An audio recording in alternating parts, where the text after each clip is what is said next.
All right, Yolanda, I will pass it off to you. Okay, perfect.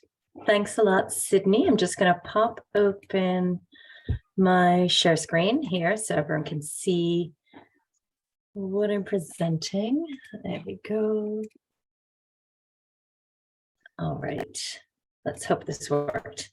Do you see my slides? Yeah. Yes, we do. Okay, perfect. All right. So what we're going to do today is I'm going to whip through kind of what to do, what not to do, some examples, and then really how to take this whole idea of there's a lot of tips out there about how not to greenwash, but a lot of it is for big companies. What can you do as a social entrepreneur and impact entrepreneur, especially in the circular economy context, and why that's important to you. We'll do that relatively quickly, and then I'll just kind of open the field for Q&As. I'm hoping you guys have some interesting questions to share amongst everyone here, and we'll try to get answers to you. So just starting out, the first topic we wanted to really talk about was why do we even care about impact management? And honestly, we've been doing this workshop for, I think this is the third year, and even 3 years ago, it was like, I don't know. I don't think I really, I think that's important, but we've really seen a huge shift over the last 2 to 3 years. We're now in impact accelerators, impact investors. If you are an entrepreneur and if you are doing something, just the level of financing, partnerships, buyers, I actually work with buyers as well from that side who are looking to engage with impact entrepreneurs. The sophistication is there, and they're asking for this type of impact story from all of their suppliers, all of their people they're buying from. But the expectations are relatively low, so don't let that scare you. Even if you can just get started a little bit, you're ahead of the game. Okay. I'll give a little background about myself. I've actually been working in this for about 5 to 10 years now, originally with the United Nations.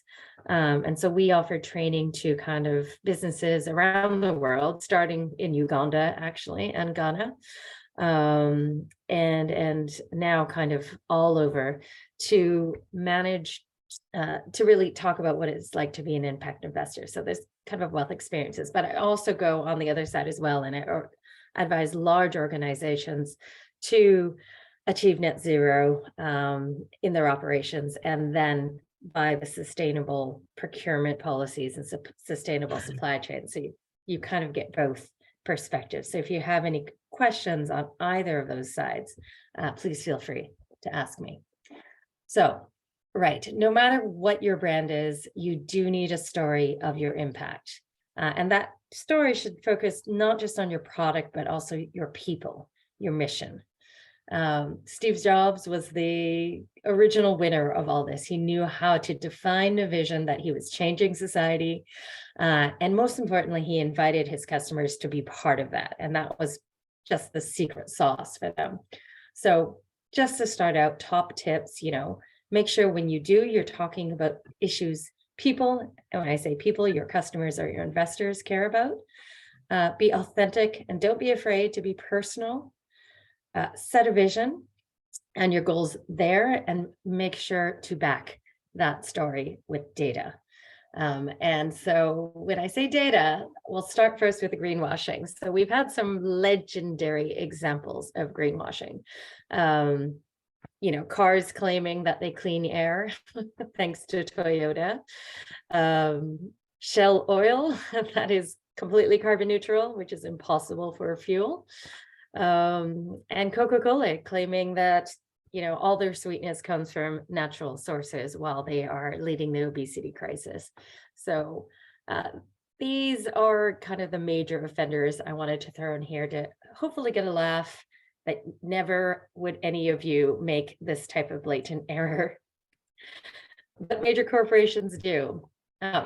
So some more subtle ones are, H&M.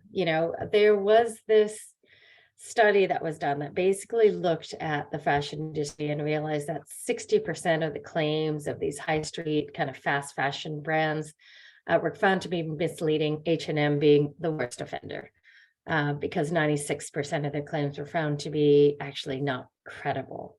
In terms of banks, HSBC, they are huge on climate change and they have a story, but they still largely fund fossil fuel investments. And so they're being called out on doing that. It's just important. I think the number one thing is here. This is a good example of it. Ryanair's ad here is technically correct. They're the most sustainable airline because they squish people into small spaces. So they pack people in as much as possible. So there's lower emissions per passenger.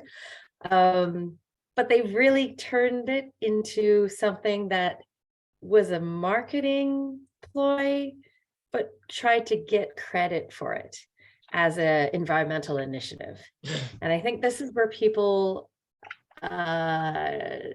just watch out for it. In any case, it's fine for them to make this claim, and this could be okay. But I think the number one line in here that's a problem with this ad is where they say, while aviation is responsible for just 2% of carbon emissions, that's very cherry picking. It's making it seem like air travel is a very, very small part of global emissions because they've taken the small part that airlines contribute versus everything else.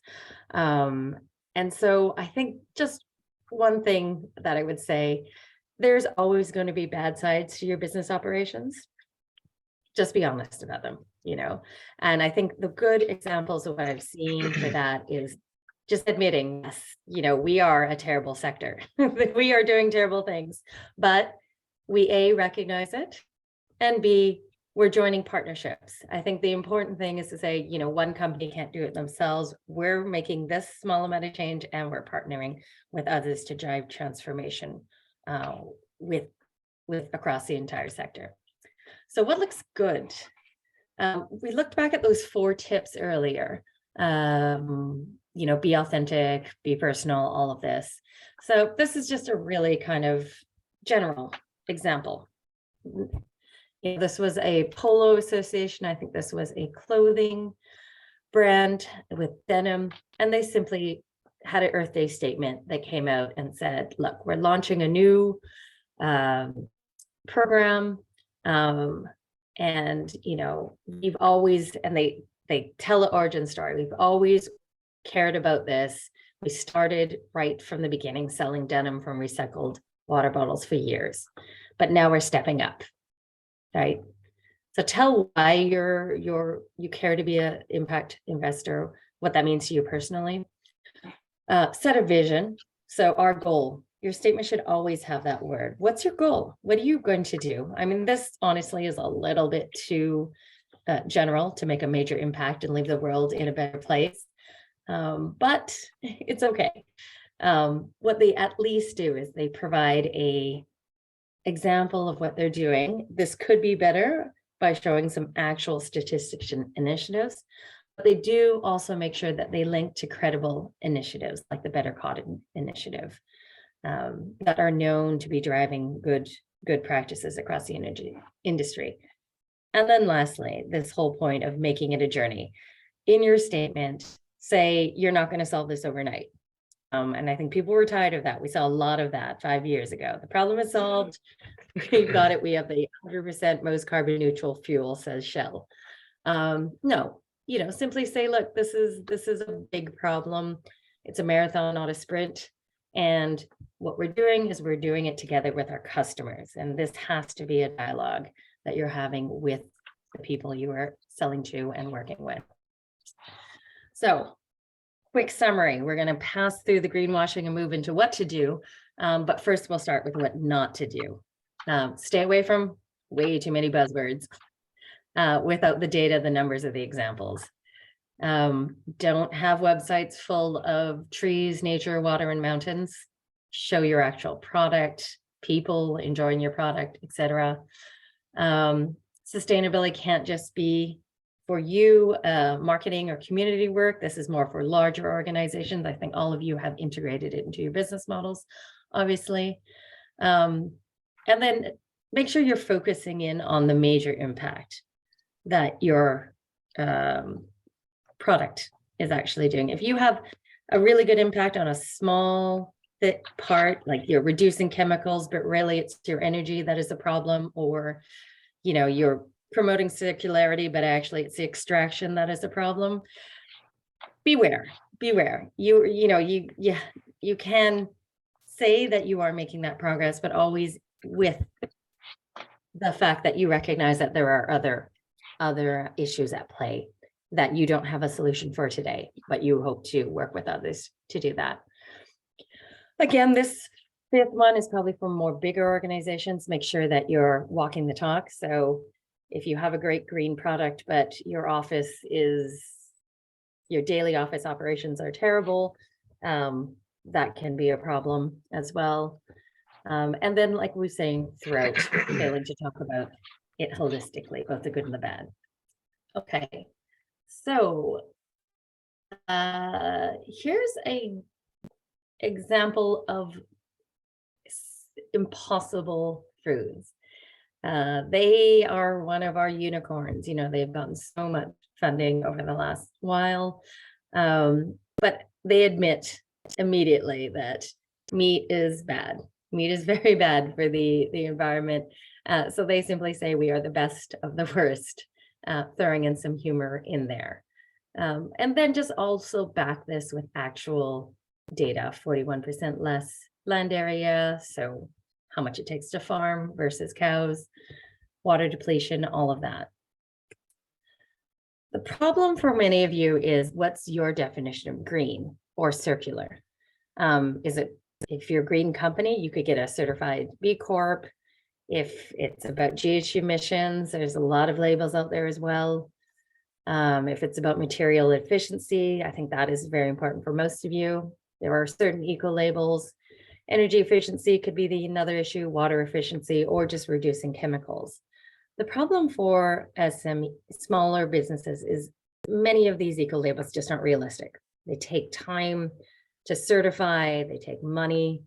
What can you do in the meantime? And I think working with buyers, there's been a major shift. People used to just rely on eco labels and it would just shut out anyone else.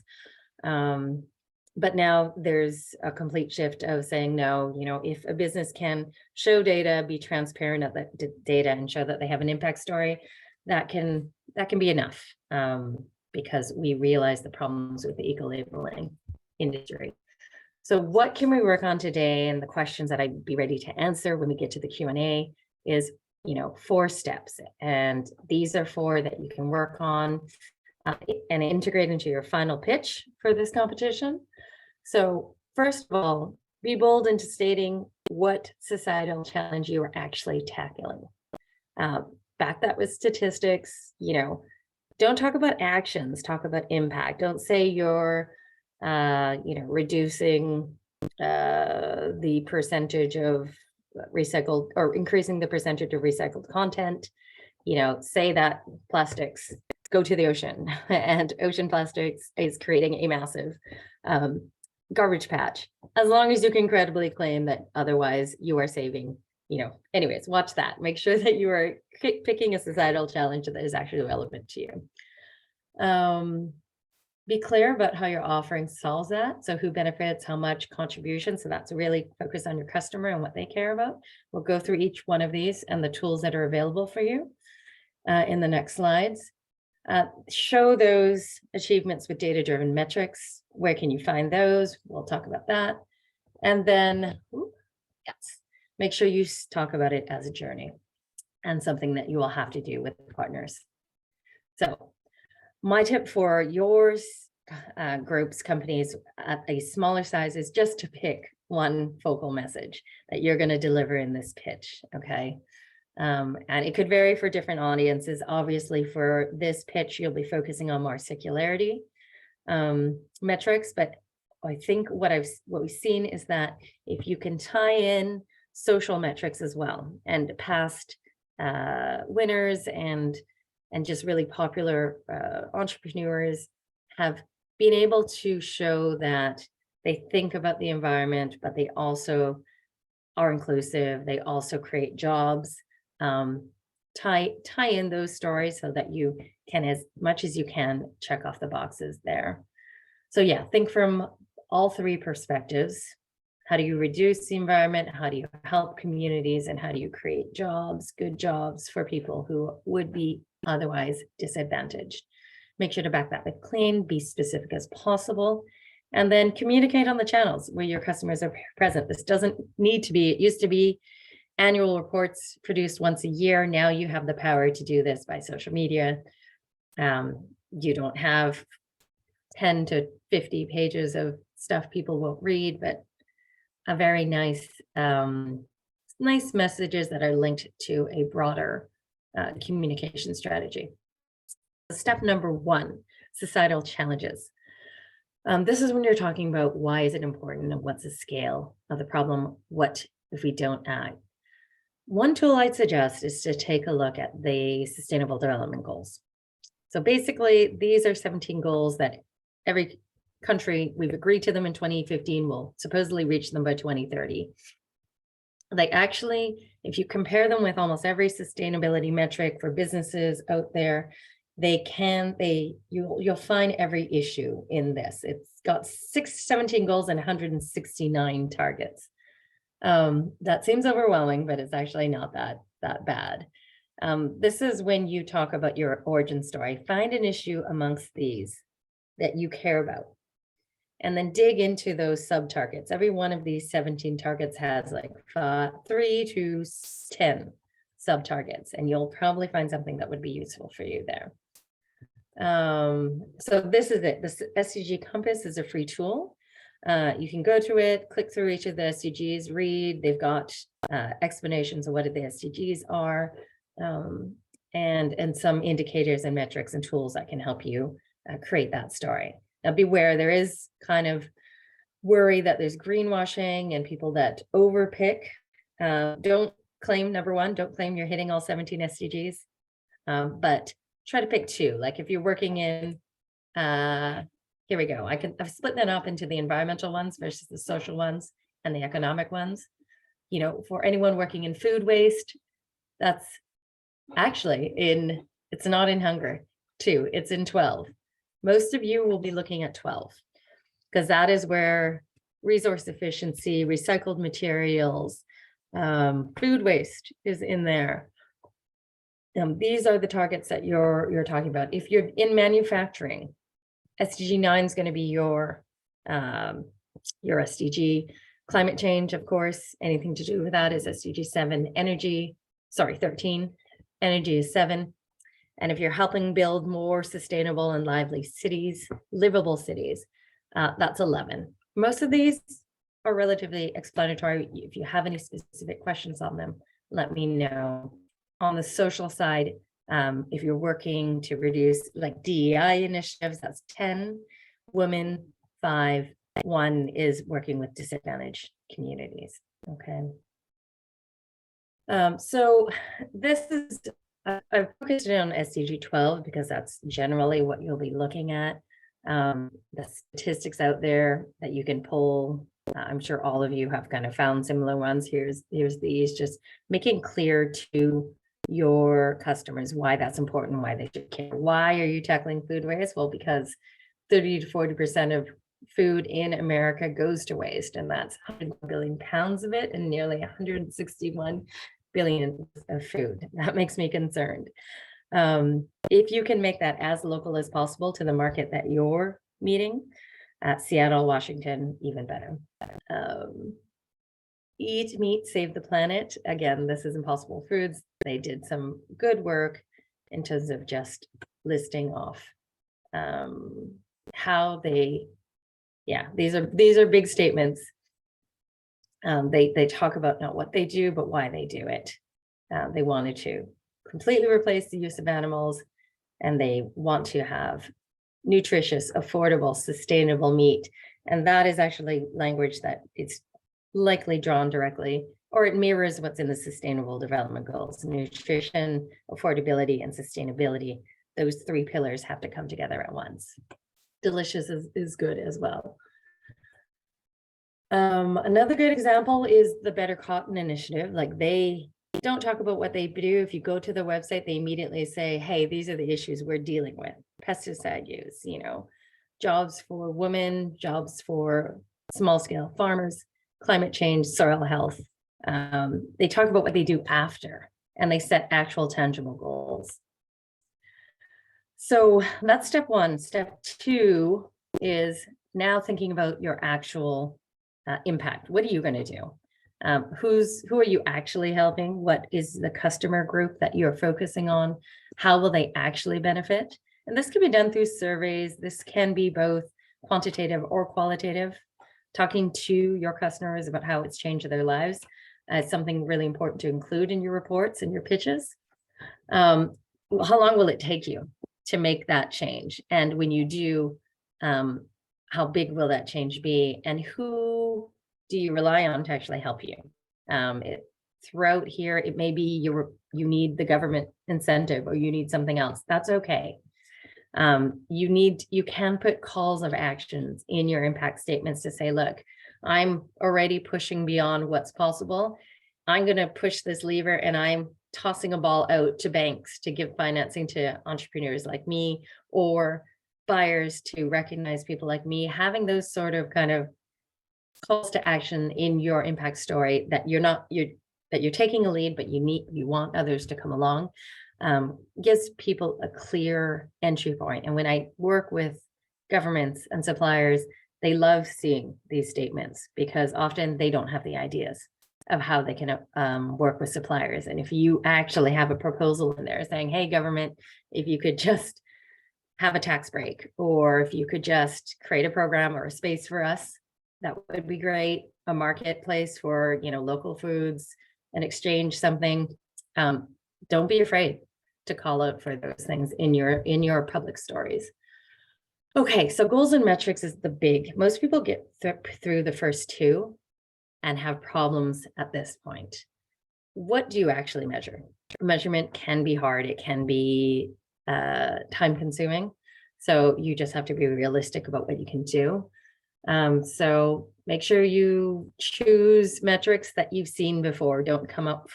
You can come up with your own, but try to get something that's comparable to others in your industry. Okay. Yeah. I think all of this we've already talked about. Yeah, decide to show whether to look at the impact of your overall business, or for that particular project that you're pitching. So in this particular case, you may focus on just the project or the product that you are putting forth in the pitch competition. And that is going to be a little bit more compelling than showing the impact of your overall business. You could do both, but if you can really focus in on why this pitch competition is going to change and make its own impact, that's great, because that's just going to pass along. They're going to be using your impact metrics for their impact reporting. Okay, so if you need a general tool, the B impact assessment, I'm sure most people have heard of this, is a free tool.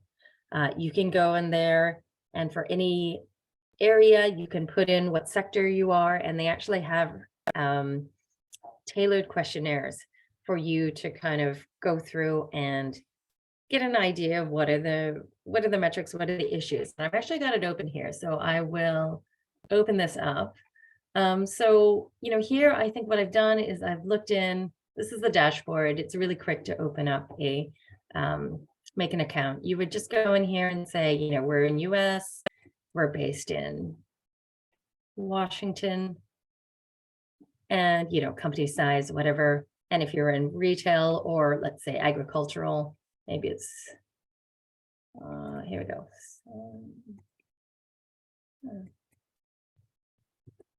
Wholesale or retail, and then industry, that's where you get most of the choices. So apparel, why don't we go with apparel for today? That might be best. Okay, retail. And based on this, you'll get what admittedly is a long checklist, but for you, you can just use it as, here we go, click on the B impact assessment. They'll say the 6 areas that you can think about. You know, have you set up your, you know, do you have systems in place to actually measure and track this stuff? You know, are you providing good wages? Are you helping your community? What is your environmental impact? How are you improving the lives or accounting for the impact that your products have when your customers use it? And then just some questionnaires that for specifically troublesome areas. So if you wanted to look into environment, what this does is it allows you to go through here and just look at the general areas that you could need to think about, like, do you have environmental management systems in place?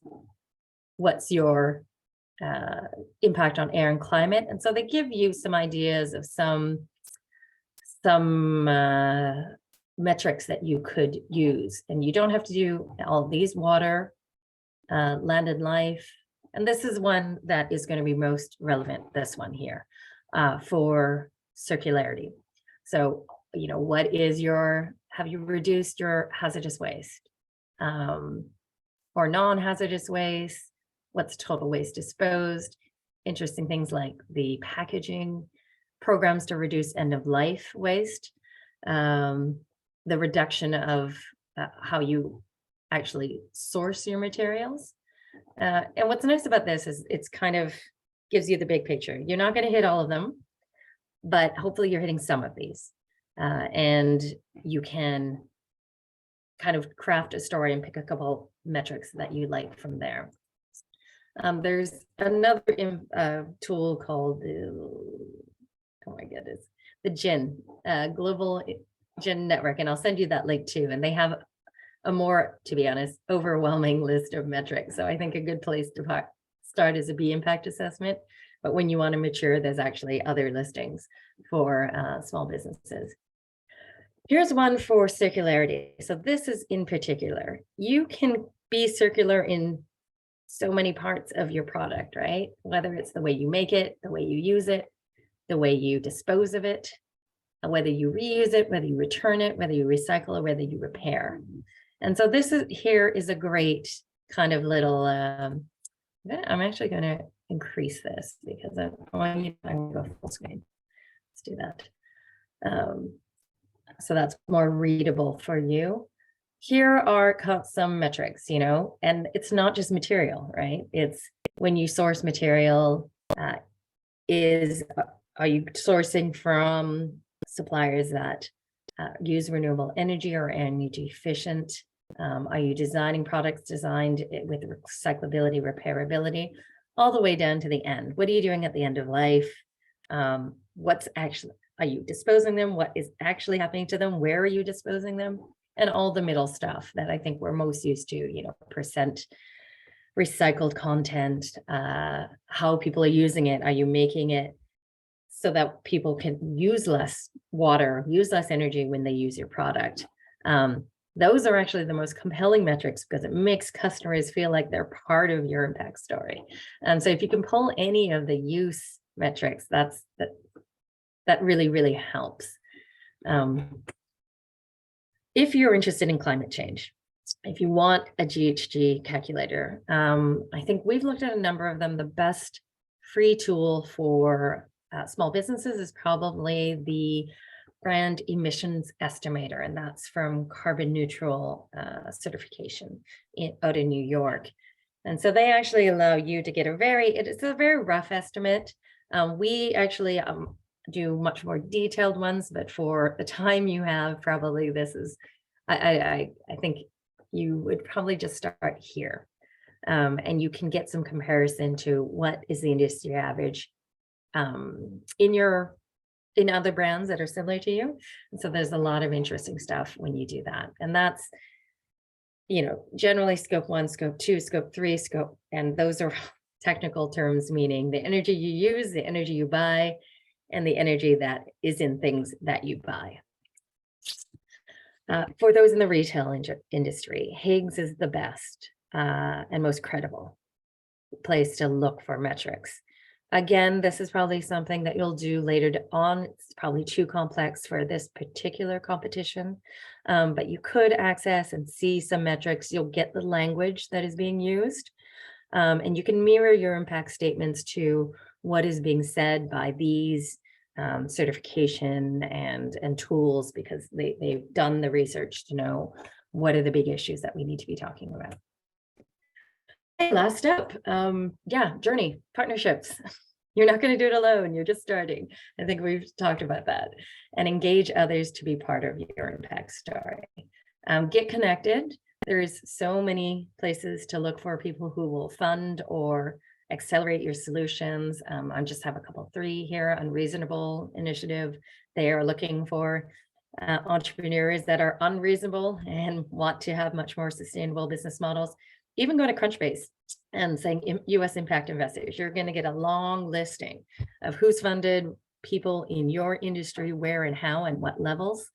So that's always good. And Catalyst 2030 is more kind of social entrepreneurs, so smaller scale, some nonprofits, so less business oriented. So if you're on that side, Catalyst is probably the best place for you to take a look at peers and colleagues who you can network with, because honestly, when you're doing this, it gets tiring, and sometimes it's nice to talk to someone who is tackling similar solutions than you and have that back to back. Okay, I'm going to just open up for questions. Here's my email if you have any questions you think of after the workshop. Yeah, the remaining time, I think we have a half an hour or so. Please just comment or share your own impact stories, or ask questions across from one another. I'll pass the floor back to Sydney.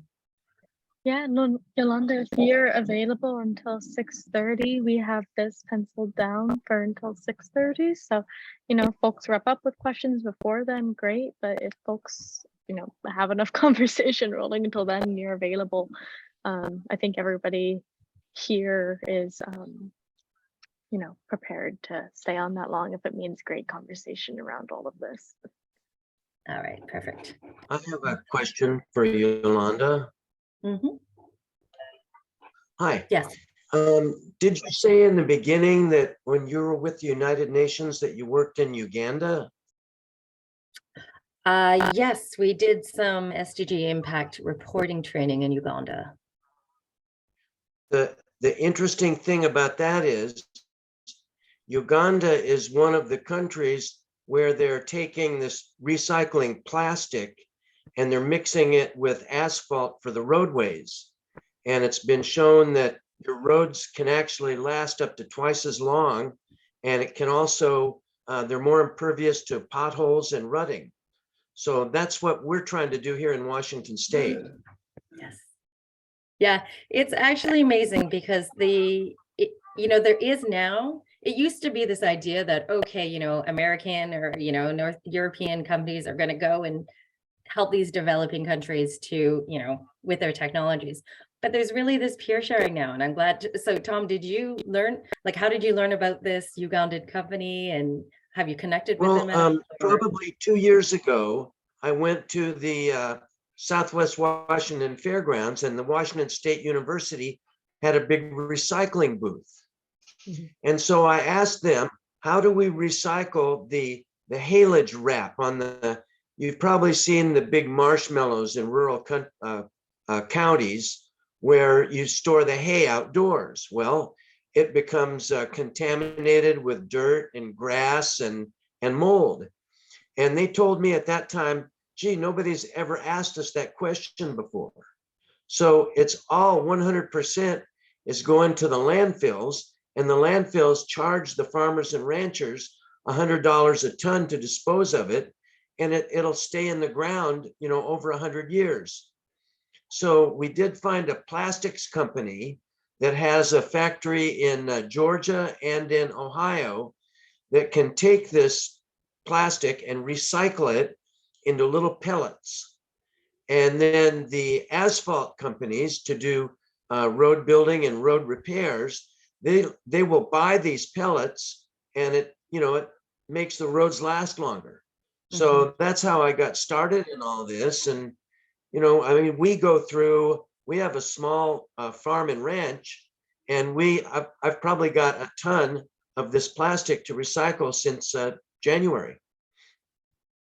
That's amazing. I mean, I think what you're saying kind of reinforces that idea of get connected, get Right. like just the way Tom has, because what you will find is in some ways, and I looked at Sydney actually sent me a list of your projects, and I recognize some of them. I recognize them from places where they're actually working in other areas.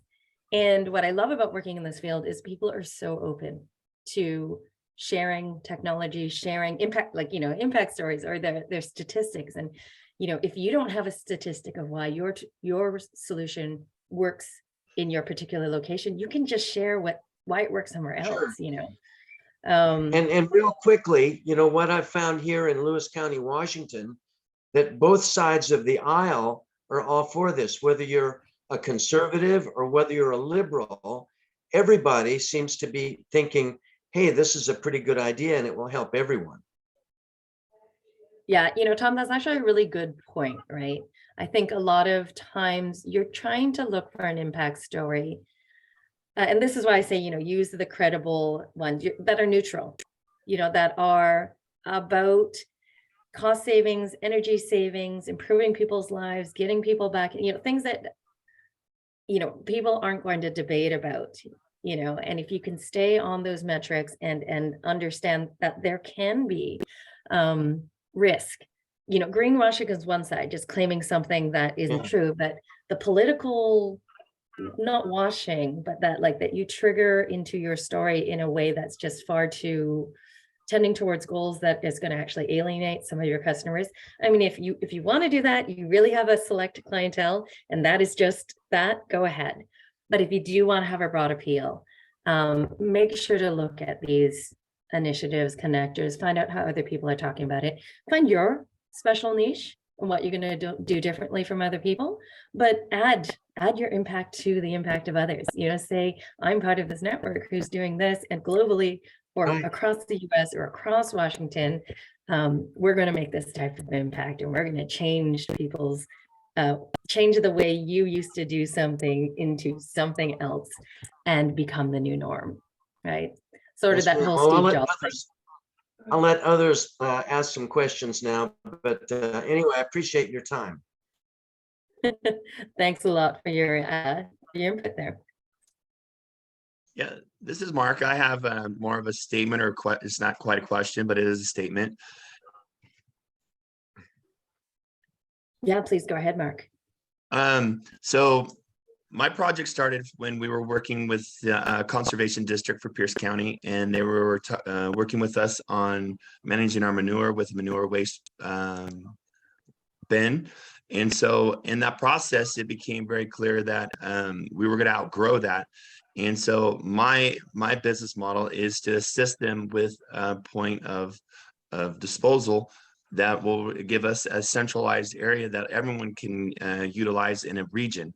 And so I'm really excited to be able to do that and assist them in their water cleanup program, because the EPA's got larger requirements coming out in the next 10 years for landowners, and being proactive instead of reactive gives us the ability to manage community farms and their waste with a central location to dispose of it.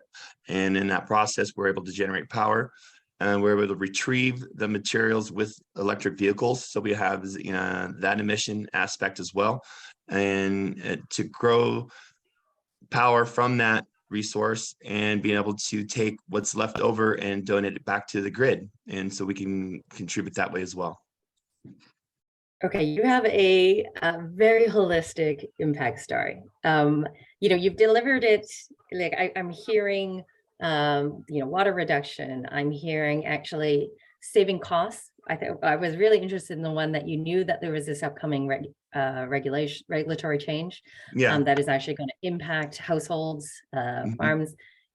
Have you, being able to say, this change is coming, it's going to cost you, or this is the way it's going to change your life, but we're going to help you avoid that, and quantifying that is going to be really interesting. You've got energy efficiency in there. Yeah, I don't know if you have any job creation, et cetera, et cetera. Are you doing any calculations for the energy efficiency or the carbon emissions that you're saving? So I haven't got the real down to the finite answer yet, but overall we will have methane reduction, the greenhouse gases. We're going to be reducing greenhouse gases, and then also by just managing the waste with electric vehicle access, being able to retrieve it with electric vehicles rather than carbon-based fuel sources. And then also we'll be able to produce a hydrogen as well as a fuel source. And so trying to get as much of those systems, buzzwords, as you were saying, don't use so many of them, but I'm riddled with them. Well, but you can translate all those buzzwords into numbers. Like, so when you tell me that you are going to get this many electric vehicles and get this many, this level of fuel, what you can do is quite quickly do a scenario being like, how much fuel would have been burned if I did this? And then honestly, it seems when at this level, carbon emission calculations are quite easy. EPA has a list of numbers. And if you know the amount of fuel, you just pull that. It's called the EPA GHG emissions database. It's a 7-page PDF file or Excel spreadsheet.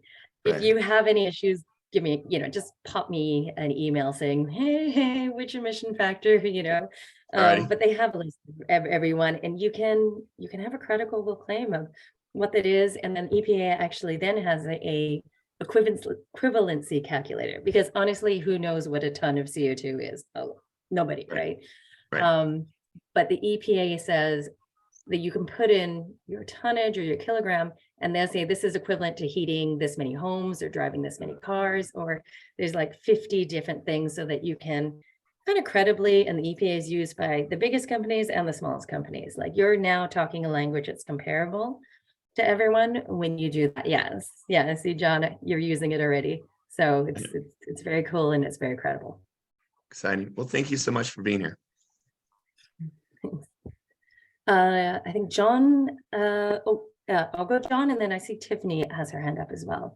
So John, please go ahead. I think Tiffany was ahead of me. Was she first? Okay, sorry, I didn't even see the hands go up. So. It's fine either way, but thanks everybody. Yeah. Very nice talk so far. I'm wondering if you can give us some comments on the level of complexity. I think we need to kind of map a way through that for our customers, but also for potential partners. There are lots of sides to these stories. There's lots of data sources. For us, we're seeing customers are coming in and expressing overwhelm.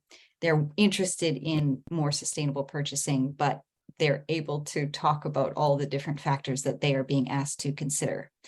And when we think about waste reduction, which is the topic for all of us here in PreCycle, for our project, we're dealing with textile waste. The answer in terms of the greatest impact that a consumer have is often stop purchasing or purchase something different to begin with. Whereas for our project in particular, we're dealing with textile waste. We're dealing with things that are already a problem, and it's not lovely. It's not cotton and linen that would have been the best choice for people to make on. It's their ugly, stretchy leggings and fleece that's only has, in many cases, a downcycled future. So in terms of measuring that impact and showing the impact that we can have as a business, but also potentially for consumers going down the road, how do we, or how much complexity should we expect people to tolerate in our messaging? And what are your tips for giving them that quick impact statement in the story, and then a way to engage in more details without overwhelming people at the beginning? Thanks. There's two ways to look at this, right? The easy answer is if you're talking to a customer and you find out what they care about, and you give them that statistic, right? And sometimes that's all you need. You need to have a range of statistics ready, right? And you need to, don't talk to someone about energy efficiency who doesn't care about that, Or, like why we need to, stop don't talk about energy efficiency. Sorry. Let's say that. Don't talk about why we need to stop the fumes and the air pollution and, the health problems that happen to us. And we'll do that through energy efficiency. So, remember, talk about the big issue. But what you're saying, Tiffany, is yes, in textile, there are just so many issues, right? And this is, so I specialize in actual footprints and data collection. And what I love about that is when you have the time and effort to do measurement, you start understanding which issues matter and which ones don't, because you're able to quantify it. I think for you right now, you're not going to have the time to do that. It's hopefully something that you do prioritize as your business grows, to actually start getting some data measurement, because then you're going to know how to tell your impact story and say, actually, in our particular process, it's the chemicals. One example that I would give, but it's not in any of your sectors, is electronics, right? A lot of people obsessed about energy efficiency for phones or all of this. And what we've realized when we actually did the analysis is what really matters is end of life. So it doesn't matter if you buy an energy efficient phone, if you still throw it away every 2 years. You should keep it 4 years or as long as you can, because it's the chemicals, it's this. And once we were able to do those studies, we were able to just say, look, if you're selling phones, stop talking about energy efficiency or all that, start really focusing on the major issues. So for textiles, in some ways, Tiffany, I'd need to know a little bit more about your exact process. And, what I would say is one tool that is out there, oh man, so I'm from Vancouver, BC. So I love the Pacific Northwest, but I'm actually living now in France. So it's 3 a.m. in the morning for me. And so I know of some tools here in Europe. And in Europe, they have this thing called the product environmental footprint. And it's this analysis designed for small businesses to look at the life cycle of your production. So where do you source raw materials? How do you get it to your production facilities? What do your production facilities look like? How do you get it to your customers? How do your customers use it? And then they tell you how to actually quantify and measure that along the way. And they give you some tips immediately of kind of where they think the hotspots are going to be. I don't really recommend the tool for US companies because it's an EU tool, but it could be something I can send over to people to take a look at. But I think that's the major thing. Number one, try to just get studies, because there are more and more studies. There's more and more knowledge about what it really matters. Textiles, it'll be the chemicals, it'll be this, but then ultimately to really know what your impact story is, you're going to have to do that measurement.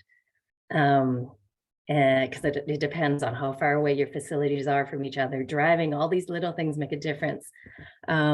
But yeah, actually, Tiffany, if you can even just send me I see Natalie's got the Freight Emissions Center guide. Yeah, there's a lot of good stuff in there. And there's a lot of kind of proxies that you can use where they'll say average to this, but I really warn you about using proxies, because proxies being, the term is like, if you can't calculate how much, the carbon emissions or water was used for a t-shirt, you can use an estimate, but honestly, those estimates you don't know what assumptions went into those estimates. When you're first talking, maybe use that, but as soon as you can, try to measure your own, even if it's just a small scale production or just one day. But yeah, Tiffany, I'm not sure if I answered your question. If not, please feel free to follow up with me by email or later in this session. John, did you want to go ahead? Yeah, hi. Thanks for staying up so late. I don't think any of us realized that you were in France. So how do you, I'm in glass recycling, building circular glass recycling program, which consists of a home residential pickup service. We partnered with food and beverage brands, and we're just delivering their packaging back to them. We handle all the sanitization and logistics and all of that. Now there's a lot of misinformation, even amongst packaging groups. So even the glass manufacturers like don't want like a reuse program to exist, obviously, because if you know a glass bottle gets reused 40 times, that's 40 less bottles they get to sell. There's a lot of disinformation from like the plastic industry and how like PET bottles are better for the environment than glass and aluminum and all these things. Even like for example, the Seattle City Utilities like says that, and this is kind of a separate issue, but says that they capture 100% of glass at their MRF facility, which is everyone knows is BS, but it's like, how do you compete with that when, like, you know, the EPA, we have like our statistics that, you know, our glass recycling rates are dismal, like relatively to the rest of the world. Or so, yeah, how do you cut through that and like actually get some hard numbers? Because I can get the numbers, but it's like feels like an uphill battle. Like when I tell people, they're like, oh, I didn't even know glass was a problem. Like I thought glass was great. I'm like, it is great. We just suck at it. And no one talks about it because everyone talks about plastic. But Yeah. the reason why we're using plastic is because we aren't focusing on things that like are sustainable, like glass. So Yeah. No, I mean, John, you're working on one of the major misconceptions of the 3 R's. You know, we made the mistake of Yeah. saying, you know, reduce, reuse, recycle, and everyone recycles. But we put them in that order for a reason, you know. And we like skip the first two things. We completely skip the first two things. And I think, honestly, even just saying, like, I remember I heard this, you know, a couple of years ago, and I was just like, oh yeah, you know, these like interesting truths that when you actually hear them, you know, will resonate with your consumers. But in your, you know, so, you know, having real truth like that are misconceptions that everyone has, but once they realize it, they're like, oh, okay, I wish I knew this better. That would be great. But in your particular case, yes, you're hitting up against, you know, remember the smokers lobby and the, you know, Yeah. this has all happened in every industry. What I would recommend, and I don't know if you have this, is put a crack in it. Don't try to tackle their statistics, tackle your story, right? Mm-hmm. So if someone's claiming, if the city's claiming that they recycle 100% glass, don't try to contradict them. You need them to be your friends as well. But simply know, say, right? hey, I'm serving this community, and this particular community or this particular case study, oh, we found out that, oh, maybe we're an exception, but it turns out it isn't happening. And actually, this is, and just talk about it as a success story for your particular client base, the target group that you're trying to solve. Put the numbers to that particular one. And it's not directly threatening any of those bigger interests because they can't tackle it, but it does put a crack. It puts a crack, like it put a crack in the smoking case. It put a crack in the, you know, all of these guys used to get away with all of these lobbying and pushing out entrepreneurs like yourself from having a say. But if you can prove it at a smaller scale and keep scaling that up and just repeating that in a very small way, in a very positive way, something like almost saying, oh, geez, it looks like, you know, in this case, it's just a little slip in the system. We're able to solve it. Oh no, there's another slip in the system, to the point where we're like, oh wait, maybe the system isn't working totally and we need to scale up your solution at a broader scale. It's going to take a little bit of time, but tackle those stories at a personal level and at a smaller level. And why if you have a link to your client base that makes you care, it's going to be hard for the city to say, oh, don't trust this guy, trust us, you know. Right. So on that same note of like recycling, I think for like all of us, our group and all people working on impact businesses, like recycling, that term is ingrained in us, but we're trying to build something that's reusable and circular. So it's like, how do we retrain all of society for these new terms? So one warning, don't go too fast. Biggest way is And I hate to say that because like, I think for you, for me, and for many people on this call, we're just like, why is anyone believing in that recycling is the solution? It's good, it's educational, but there's a huge problem with the recycling industry the way it is. But you tell people that now, and they'll turn that into, well, why do we do anything anyways, right? So always beware of how far you can push. And I think this goes back to the original statement of like, don't get political, don't hit people's fundamental beliefs too hard. Do you have an example, like one where we can temper, like what are you trying to say and how can we say it better? No, it's just more of during my research, it's like there's no good information. Like some of my statistics, I had to like read studies from like the Scottish like reusability council, for example, and I just found that all the information is just like going against everything that we're doing in general, and like to come up with like, oh, okay, for us, like here's how much sand's going to be used, here's the energy inputs to like make 40 new bottles versus reusing 140 times. Like there's a lot to calculate and to like quantify yourself. Then you're just doing it yourself, so who's rubber stamping it? Like you're rubber stamping your own business, which doesn't exactly work. So well, that's why connecting with others, trying to match their metrics is really important. This idea that we're dealing with a lot of preconceived conceptions. I've worked in this field long enough to see almost every assumption get knocked down and shift. So I think, one very at the United Nations level. So I've been kind of working, back in 1999, when there was a convention in Brazil, the Rio conference, Rio Plus 20. And at that conference, they were like, we need to solve the environmental problems. And they split it into 3 issues. They split it into climate change, they split it into biodiversity and nature, and they split it into land degradation, soil health, all of that stuff, right? And what happened is, I don't know what, but money, everything went to climate change. And for the 10 or 15, and even now, all people talk about is climate change. They're like, get a carbon footprint, get a, if you reduce your emissions, that's the number one thing you should do. But I mean, I do carbon footprints, and I definitely don't just do carbon footprints, because that's just energy. And, like there's so many other issues beyond that.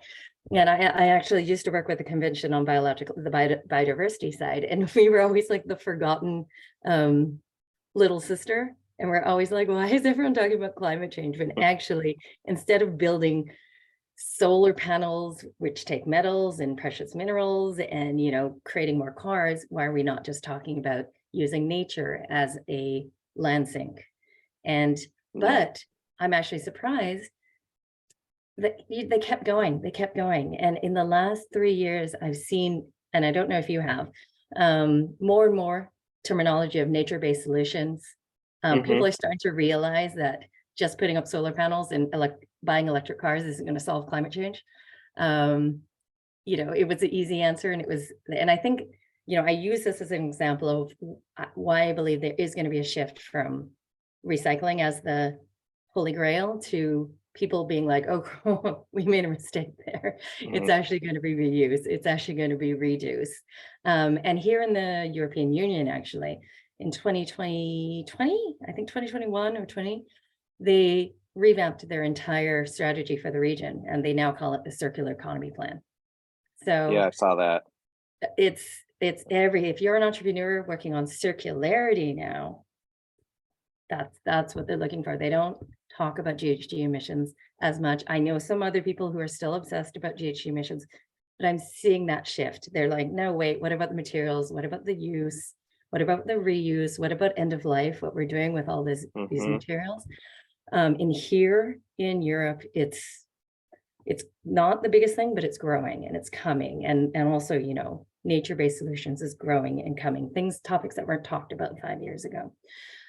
So try to link to those initiatives. If you have particular ones that you know, facts or statements that you really are interested in getting out there, maybe shoot them to me and I can see if I've got somebody else saying it that's quite credible. Okay. Also, because what I love about Seattle actually is Seattle has the Ellen MacArthur Foundation. And so globally, the Ellen MacArthur Foundation is recognized as one of the leaders in thinking on circular economy, circularity. I feel like some of their tools are too complex. I didn't present them today. They have the circularity tool. I tried it. I can't even figure it out. But that may just be my limitation. Maybe some of you have and you figured it out, and please teach the next session, please, or share it with us today. But no, I mean, Seattle is a hub for circular entrepreneurship in a similar way that Netherlands is a hub. So if you want to look for peers, and as we're saying, honestly, all of Africa, because waste is a huge issue there. I think, you know, we've had that idea that Uganda may be leading some innovations that could be applied in the US, because there's so much innovation happening. And there is that shift in discussions and priorities. And so you can link to those. And so you're not alone. You're not just John saying that this is important. You're a global trend and a global consciousness that is emerging. Well, yeah, I see it all. It's just, it's challenging, I think, for all of us, but I'll let someone else, I'm sure someone else has some questions here and wants to jump in. Yeah. Okay, does anyone have a hand up? Otherwise, I'll actually try to go through the chat. Anyways, put your hand up if you want. Otherwise, I'm just going to start scrolling through that. Most of the chat has been conversation, but the most recent chat from Andrew is a question. Okay. Andrew.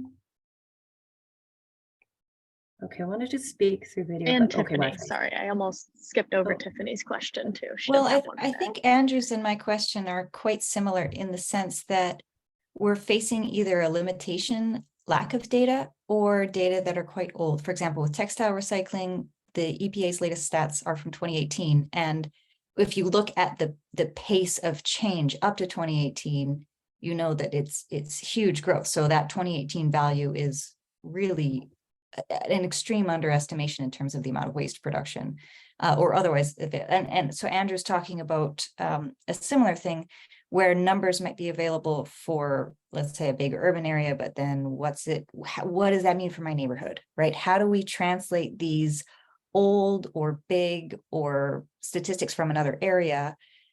How do we combine that with a case study, but also something that gives a bit more credibility? I guess maybe another aspect of this is what standards do you think that customers and investors are holding us to? Are they going to tolerate data that are the best we can get, but not quite matching us? Thanks. Yeah. I mean, Tiffany, the good, the bad, and the ugly about a lot of these statistics are wild estimations, right? And we rely on them quite heavily because they come from an authority. And why I say that is that, my initial reaction was simply to say to you, go get your own wild estimation, because it's going to be as credible. The methodology, honestly, will be maybe as credible as some of these studies. We do a lot of measurement. I look at emission factors. I've applied them and I've seen how they work and how they don't work. I wonder, Tiffany, in your particular case, it sounds like you already have a sense that these statistics are completely inaccurate, whether they're low or high. Why do you have that sense? And do you think you could actually get a more localized calculation that and I'll just say this to you. So for UN agencies, we help them measure their waste. And the UN, I don't know if I should say this. No, okay, you know what? I'm going to anonymize this. So certain agencies, and this is a common practice across organization, they'll report on waste or water, on all of these things, but they won't actually have measurements.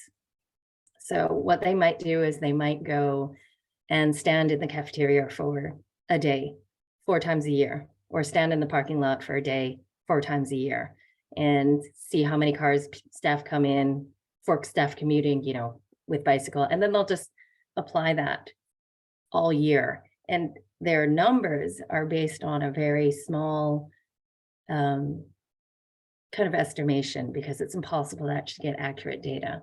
And that's happening across the board. When you're seeing numbers that companies are reporting, what you're expected to do now is to make your best efforts that is reasonable in terms of business sense, and especially given your circumstances, to get the data, be honest about, you know, that this is the best available data you could get, and you believe in these numbers, and that you want to improve the way you measure year to year to year. But a lot of the data, and I've had to do this for many businesses, just, you know, we get no good data, and so we have to just find creative ways to estimate what the actual number is for their carbon footprints or for their operational product footprints. A lot of it is based on guesses and proxies and this. So if you can find a way to maybe observe operations for a day, observe typical, think about it in a statistical sense, and try to be very honest and don't cherry pick. Now, the problem with that is who's checking you? But the honest truth is a lot of people aren't checking corporations' numbers. And this is where I think tying your numbers to your personal stories, because ultimately it's about trust. Your customers have to believe that you are a person that's in it for the right reason. And so when you put in that data, put in your origin story, put in that you care, and if your communications reflect, like, unlike Ryanair, who kind of, you know, fibbed, you know, they have smaller seats. So they're and they did that because it was environmentally, sorry, they did that because it was cheaper, you know, they could make more money. But then they turned that into ooh, we're environmental, which is true. But the point is, that's not the reason why they did it, right? And if you can convey a much more authentic story that's like, no, I believe in this, I'm making these changes because of this, and this is my best estimate of how that's making a change in people's lives, and admit that, you know, it's an estimate. That's the best that some of the biggest companies are doing out there anyways. So you can stand by that.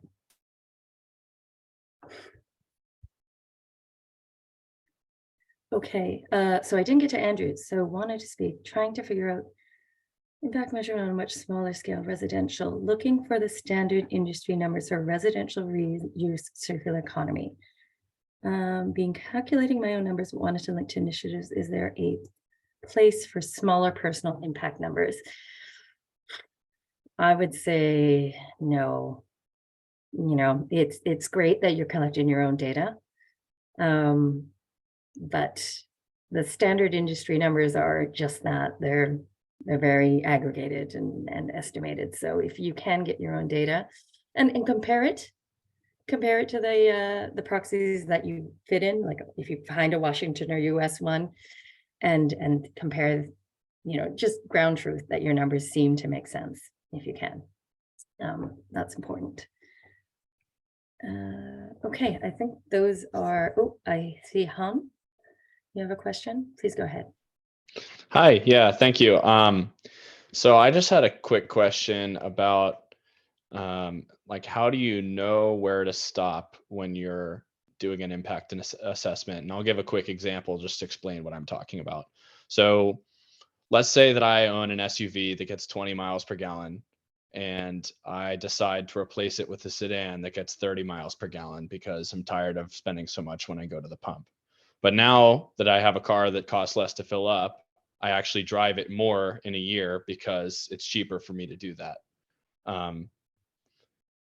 In my impact assessment, I could talk about how it was an efficient decision to buy that sedan, and it increased my fuel efficiency by 50%. You know, if I'm taking the greenwashing approach, all I'll do is say that.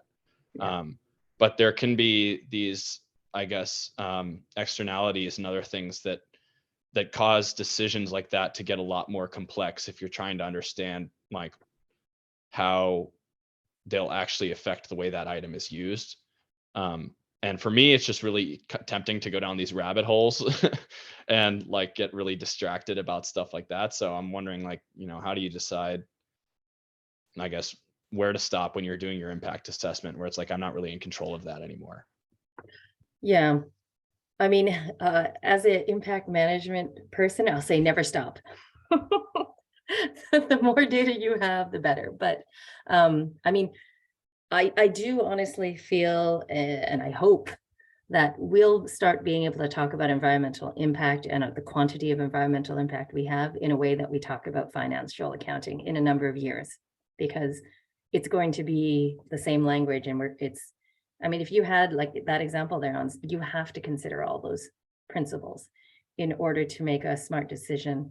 I had actually a client in Europe. They wanted to calculate how much emissions they saved during COVID because staff didn't commute.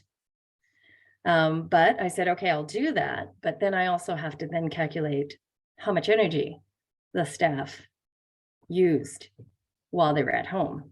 Because if you really want to do that, you actually have to at least do that. And surprisingly, in the end, we actually found out that, and I also did staff commuting patterns.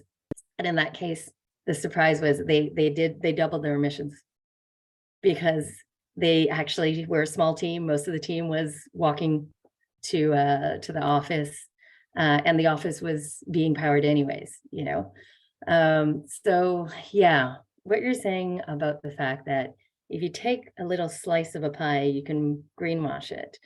Where do you stop? I think this is where the numbers do come in, like, and this is one major, I think this is where that B, if you are doing GHG calculations, the B estimator is a good one. There are proxies where you can actually just, like if you're building a product, the US, it's not the EPA, but it's another agency, actually has, if you spend this much, we estimate that this creates this much of a carbon emissions. And you can actually put your whole, like, what it took to all the inputs that you made for your product, and you can get an initial estimate, and then just focus on the 2 or 3 that actually make a difference. And you're actually going to be able to say, oh, you know what, these 3 inputs don't matter because they're so small, right? And you can't tell that from just spend data because it depends on what you spent on and et cetera, et cetera. Now, those estimates are going to be really general, but I think, the more you get used to measurement, the more you're going to be able to confidently say, okay, I know where to draw the line because I'm only going to focus on the top 3 things or top 2 things that make a difference, or, ideally, 50 or 60% of where my impact comes from, and the other 40% I'm not going to be able to deal with now.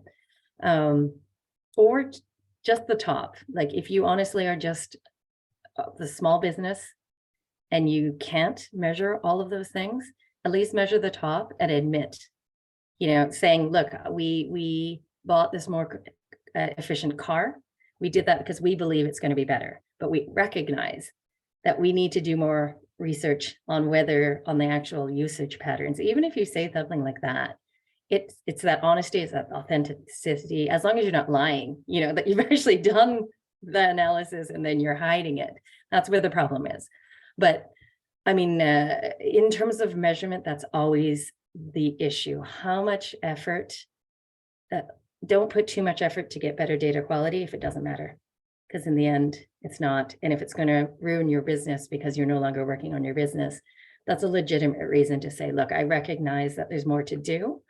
And you can credibly say, and when I can, I'm definitely going to start doing that. And if anyone has any data that I can help me with that, please, call that action. That's where you're, actually talking to nonprofits who are concerned about this issue. If you actually have this problem as a business and you think it is a greenwashing issue or a problem issue, you might be able to find an NGO or a nonprofit who's trying to raise awareness in this area, and they'd love to get input from you saying, hey, here's an idea of what you can study next.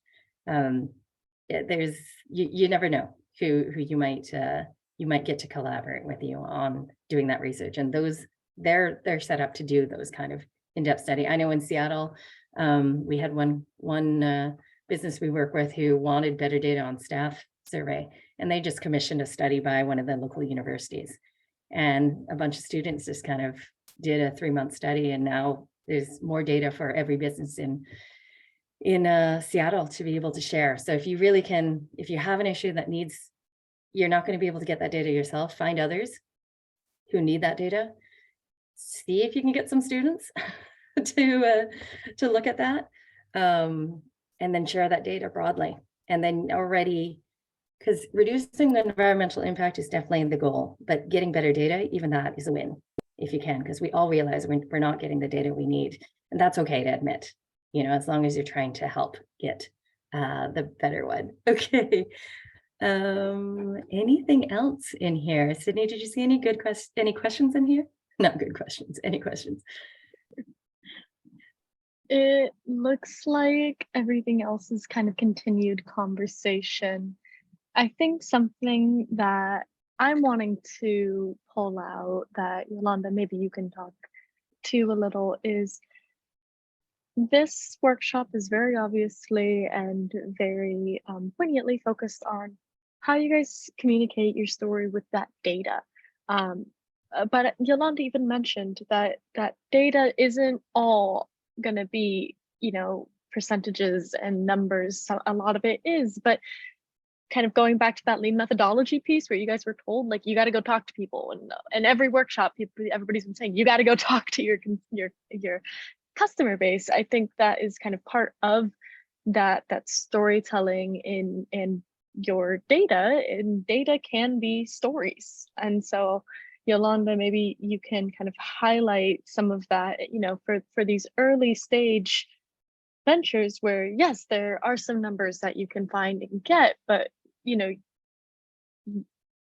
where is the equivalence in bringing both numbers and stories together to show people still something that's true? Yeah. You know, one of the things that I would say is, if you can't get full data, well, you know, I'd almost say getting full data of, you know, I see here from Tiffany that you've got something like, you know, you have to show % of textiles trashed.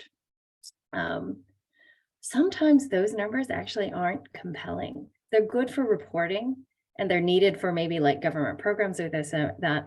But if you actually want to tell a story or a statistic that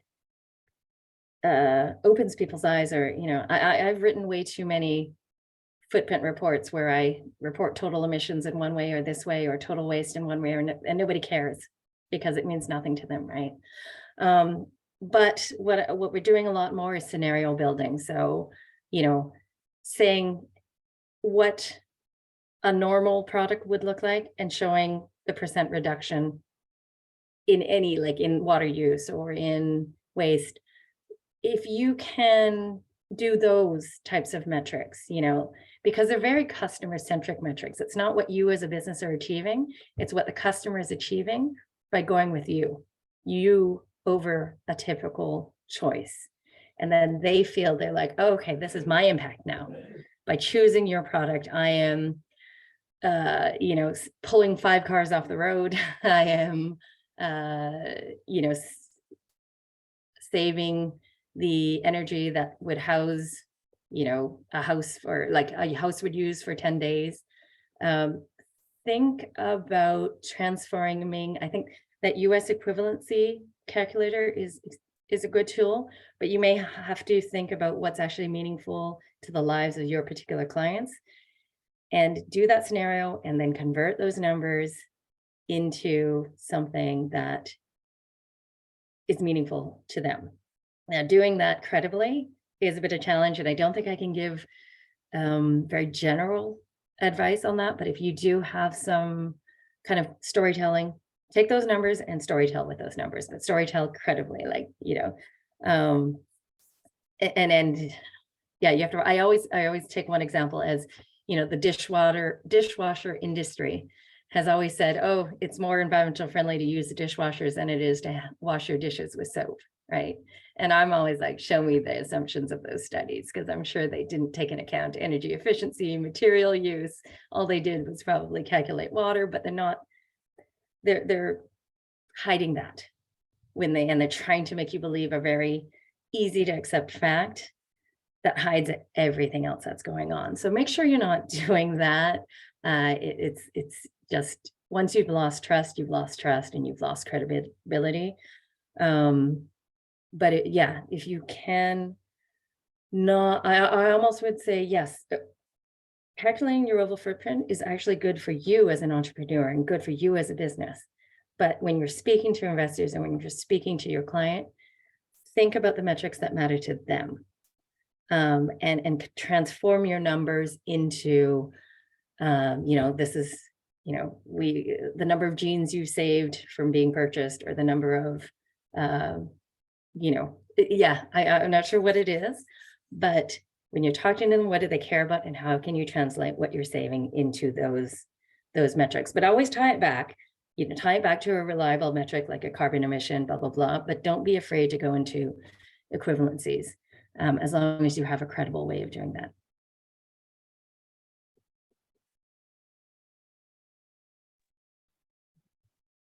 Thank Sydney, you. was that okay as an answer? That was great as an answer. Yeah. And I put in the chat, pizza boxes saved from the landfill for Melissa, because Melissa's looking at, diverting pizza boxes and additional papers and cardboards from the landfill by using it to make in-house paper, pulp it, make some DIY paper, sell it. That's a fun one there. Yeah, if you can bring humor into it, exactly. Like, what is the typical number of pizzas that a college student eats? If you can come up with that and be like, we're gonna, allow this many college students to eat pizza guilt-free, or yes, make pizza yourself. I do. I usually do. I hope you do as well, Gemma. Okay. Any other things people want to share or ask?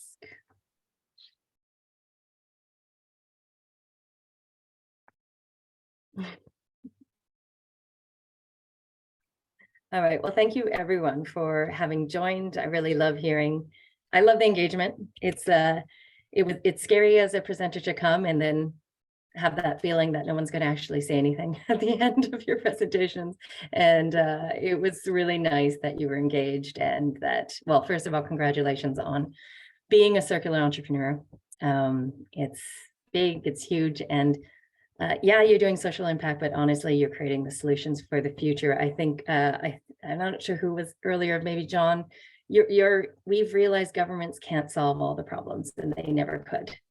And the private sector needs to, and you're closer to the ground, what your communities need. And governments are realizing that, and they're creating the incentives, and investors are creating that. You're going to be able to find partners, because there are people who are willing to support this, and they really want to see you succeed. So just keep reaching out, telling as many people as you can about this, what you're doing.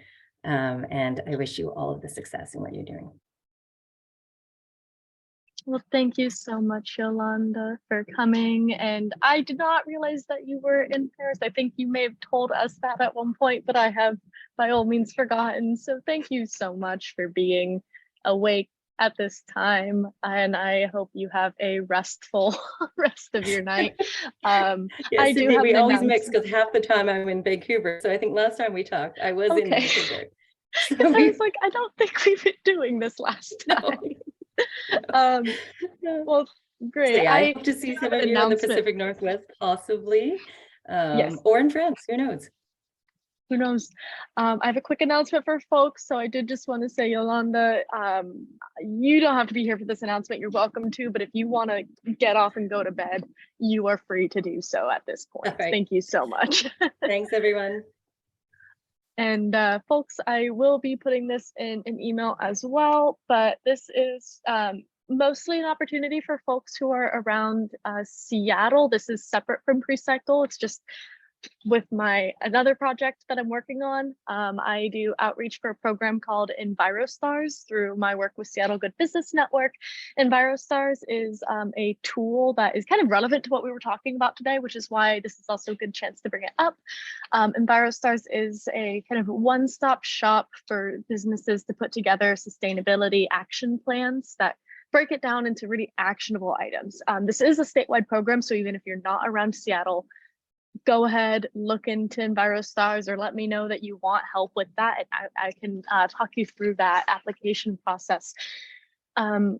And then you get added to a directory. You get these free marketing benefits for being an EnviroStars recognized business. But for those of you who are around Seattle and are not doing anything on April 21st, it's a Friday evening, I'll be hosting an EnviroStars application party. It's an Earth Week mixer with EnviroStars. So it's just an opportunity to come by, meet other businesses that are interested in being good and sustainable, and learn how to do that application process. And even for those of you who don't actually have like operations at this point, it's a really good tool to just be able to look at as you're planning for what do my operations need to look like to be sustainable in something that's not just an idea. So I'm going to drop the link to that event, but I will also be putting that in an email. I just didn't want it to only be mentioned here for the sake of not everybody's here at this moment. So here is that link if you are interested in reading more and registering. It's also a chance to meet me in person if you want to. But yeah, I just wanted to mention that as a tool for anybody and as an event for folks who are in or willing to commute to Seattle. So yeah, that is all. I'm going to go ahead and stop recording now, but I left that on the recording so folks can see that too.